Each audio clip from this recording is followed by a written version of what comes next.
ಆಚಿ ಮಸಾಲ. ಎಂತ ಅಡಿಗೆಯ ರುಚಿಯಾಗೋ ರಹಸ್ಯವು 20 ರೂಪಾಯಿ. ಇದರೊಳಗೆ ಈಗಾಗಲೇ ಪ್ರಧಾನಮಂತ್ರಿಗಳು ಭಾಳಷ್ಟು ವಿವರವಾಗಿ ಮಾತನಾಡಿದ್ದಾರೆ. ಎರಡನೇದ್ದು,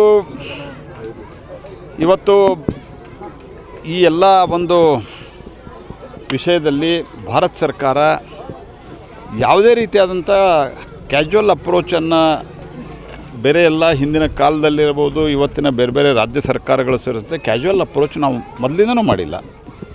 ಇದು ಎಜಿಟೇಷನ್ ಶುರು ಆದಮೇಲೆ ಆಗಿದ್ದಿಲ್ಲ. ಎಜಿಟೇಷನ್ ಶುರು ಆಗೋಕ್ಕಿಂತ ಮೊದಲನೇ we have taken this very very seriously. ಆಗಾಗ ಅಲ್ಲಲ್ಲಿ ಕ್ವಶನ್ ಪೇಪರ್ಗಳು ಲೀಕ್ ಆಗ್ತಾ ಇರುವಂಥದ್ದು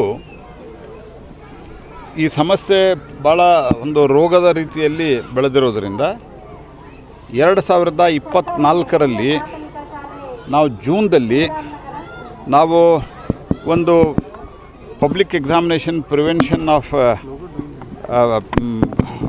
ಆ್ಯಕ್ಟ್ ಅಂಥೇಳಿ ನಾವೊಂದು ಆ್ಯಕ್ಟ್ ತಂದೀವಿ. ಪಬ್ಲಿಕ್ ಎಕ್ಸಾಮಿನೇಷನ್ದಲ್ಲಿ ಯಾವುದೇ ರೀತಿ ಅಕ್ರಮಗಳು ನಡೀಬಾರ್ದು, ಆ ರೀತಿಯಲ್ಲಿ ಒಂದು ಆ್ಯಕ್ಟ್ ತಂದೀವಿ. ಆ ಆ್ಯಕ್ಟದಲ್ಲಿ ಈಗ ಮೊದಲು 5 ವರ್ಷ ಶಿಕ್ಷೆ ಇತ್ತು. ಈಗ ನಿನ್ನೆ ಕ್ಯಾಬಿನೆಟ್ನಲ್ಲಿ ಅದನ್ನು 10 ವರ್ಷ ಮಾಡಿದ್ದೀವಿ. 10 ಕೋಟಿ ರೂಪಾಯಿ ದಂಡವನ್ನು ನಾವು ಮಾಡಿದ್ದೇವೆ. ಇದೇನು ನಿನ್ನೆ ಮಾಡಿದ್ದಲ್ಲಿದೆ.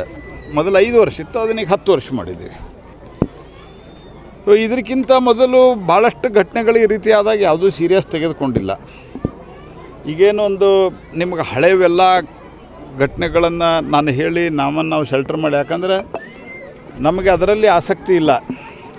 ನನಗಾತು ಅಥವಾ ನಮ್ಮ ಯಾವುದೇ ನಮ್ಮ ಪಕ್ಷದ ಅಥವಾ ನಮ್ಮ ಪ್ರಧಾನಮಂತ್ರಿಗಳ ನೇತೃತ್ವದಲ್ಲಿ ನಮ್ಮ ಸರ್ಕಾರಕ್ಕೆ ಅವ್ರ ಕಾಲದಲ್ಲಿ ಇಷ್ಟ ಆಗಿತ್ತು. ಹಂಗಾಗಿದ್ದಾವೆ ಭಾಳ. 58 ಸರ್ತೆ ಯು ಪಿ ಎ ಕಾಲದಲ್ಲಿ 58 ಸರ್ತೆ ಪತ್ರಿಕೆಗಳು ಲೀಕ್ ಆಗ್ಯಾವ.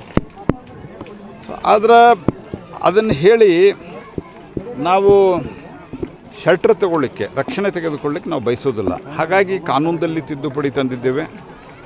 ಪ್ರಪ್ರಥಮ ಬಾರಿಗೆ ಈ ಹೊಸ ಕಾನೂನಿನಂತೆ ಮೊನ್ನೆ ನೀಟ್ ಎಕ್ಸಾಮಿನೇಷನ್ದಲ್ಲಿ ಯಾರು ಈ ಒಂದು ನೀಟ್ ಎಕ್ಸಾಮ್ದೊಳಗೆ ಅಕ್ರಮ ಒದಗಿಸೋದಕ್ಕೆ ಪ್ರಯತ್ನ ಮಾಡಿದರು ಅಂತ ಸಂಬಂಧಿಸಿದವರು, ಅದು ಡಿಪಾರ್ಟ್ಮೆಂಟ್ನ ಇರ್ಬೋದು ಅಥವಾ ಕ್ವಶನ್ ಪೇಪರ್ ತಯಾರಿ ಮಾಡಲಿದ್ರು, ಕೋಚಿಂಗ್ ಇನ್ಸ್ಟಿಟ್ಯೂಟದ ಇರುವಂಥ ಆರೋಪಗಳು, ಇವರನ್ನೆಲ್ಲರೂ ಬಂಧಿಸಿ ಅದು ನಾನ್ ಬೇಲೇಬಲ್ ಮಾಡಿದ್ದೀವಿ.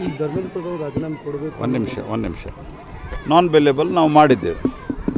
ಸೊ ಹೀಗಾಗಿ ಇದನ್ನು ಭಾಳ ಗಂಭೀರವಾಗಿ ನಾವು ತೆಗೆದುಕೊಂಡು we are acting on that. ಮತ್ತು ನಮ್ಮ ಪ್ರಯಾರಿಟಿ ಏನಿತ್ತು, ಇದು ಮುಗಿದ ನಂತರ ನೀಟದ ಎಕ್ಸಾಮಿನೇಷನ್ ಲೀಕ್ ಆಗಿದೆ ಅನ್ನೋ ಆರೋಪ ಬಂದ ನಂತರ ಒಂದೇ ಒಂದು ಕಡೆ ಅದು ಮೇಜರ್ ಬಂದಿತ್ತು. ಅದು ನಮ್ಮ ಡೈರೆಕ್ಟ್ ಸರ್ಕಾರದ ಕಡೆನೇ ಬಂದಿತ್ತು. ನಾವು ಅದನ್ನು ಇಮಿಡಿಯೇಟ್ ರದ್ದು ಮಾಡಿದ್ವಿ. ನಾವು ಅದು ಮುಚ್ಚೋಕ್ಕೆ ಪ್ರಯತ್ನ ಮಾಡಿಲ್ಲ.